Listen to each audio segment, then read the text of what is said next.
Assalamu alaikum and good day everybody. Today I will be sharing with you my understanding about the inquiry-based teaching strategy. Inquiry-based instruction is a student-centered approach where the instructor guides the students through questions posed, methods designed, and data interpreted by the students. Through inquiry, students actively discover information to support their investigations, as opposed to traditional classroom learning where a teacher presents facts and knowledge about a subject. Inquiry-based learning is an educational strategy in which students follow methods and practices similar to those of professional scientists in order to construct knowledge. Since it is said as student approach, then it is likely a total opposite from the traditional way of teaching. When we say traditional method of teaching, teachers are the only source of teaching or knowledge, while learners are the passive recipients. To be more precise, traditional teaching is a teacher-centered approach kind of teaching. On the other hand, inquiry-based teaching strategy is a constructivist way of teaching where teachers let the learners explore on their own by their guidance, and/or teachers act as the facilitator. Constructivism theory claims that learners learn best through experience. Hence, this strategy appears to be an effective instructional strategy for learners, especially young learners. So, for further understanding of this topic, let us know more about this by defining the word inquiry. Inquiry is defined as the process of looking and creating information or knowledge by means of questions. To simply understand this, the word inquiry means asking. Associating this word in teaching, teachers and students can use the 5 W's: who, what, when, where, and why to start their lesson, or can also be during their lesson, and this applies after the lesson as well. This can be used in social studies in kindergarten. Like for instance, you can ask young learners if they're a good member of their certain community. And of course, you have to ensure that they find it easy to understand since they are young learners. Then, after that, pwede mo silang tanungin kung alam ba nila ang ibig sabihin ng good member at community na words. Para if may prior knowledge sila about the words, then pwede nilang i-express ito sa loob ng classroom. Or if wala naman, pwedeng sila naman yung magtanong about that word or that topic. And you can apply all your strategies that is suitable for this teaching, especially in your subject. While in 1999, White, Shimoda, and Frederickson developed an instructional theory that enabled scientific inquiry as part of the instruction among widespread variety of learners, including new ones and new learners.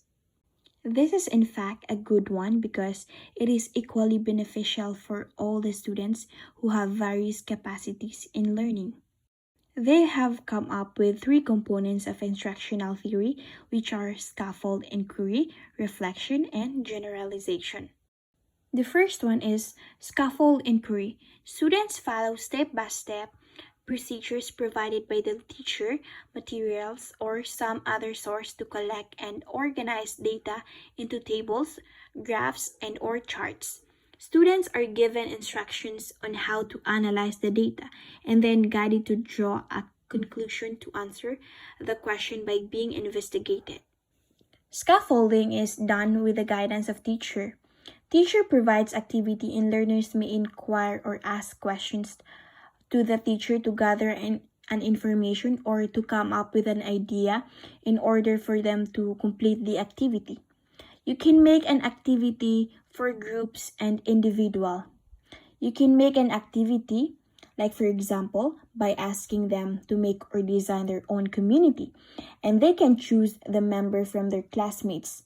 Yung gagawin nilang activity ay sasabihin mo sa kanila na gumawa kayo ng sarili niyong community at dapat ang mga member ng community na yon ay galing lang dito sa mga classmate niyo dito sa classroom. Like for example, napili nila yung classmate nila, then pwede nila kailangan may role yung classmate nila sa community nila. Like for example, he or she can be the leader, mayor, teacher, engineer, and so on. Just let them think on their own. And as a facilitator, you have to answer the queries during the activity. The second component is the reflection. It is the most important point for learners to reason out their mind and try to assess both sides of any situation that will lead to a generalization. Heto naman, you have to ask the child after the activity to see if they have realized something from the activity. Like for example, si Ibrahim, yung community na ginawa niya ay nandoon si classmate J and Jong. Tas si J yung leader ng community, tapos si Jong naman ay teacher. So as a facilitator, in order for you to see if they understand the activity, you have to ask them why is J the leader and Jong is the teacher. Para din makareflect sila and ma-realize nila kung bakit ba nila ginawa yun and or why they have come up with that idea. And the student would reply you or would answer your question like Ibrahim would answer you like si Jay kasi mabait siya at tinutulungan niya ako sa mga assignment and activities ko, kaya siya yung ginawa kong leader sa community na ginawa ko. Tapos si Jong naman, natatandaan ko na gusto niya daw maging teacher, kaya siya din yung ginawa kong teacher doon sa community ko.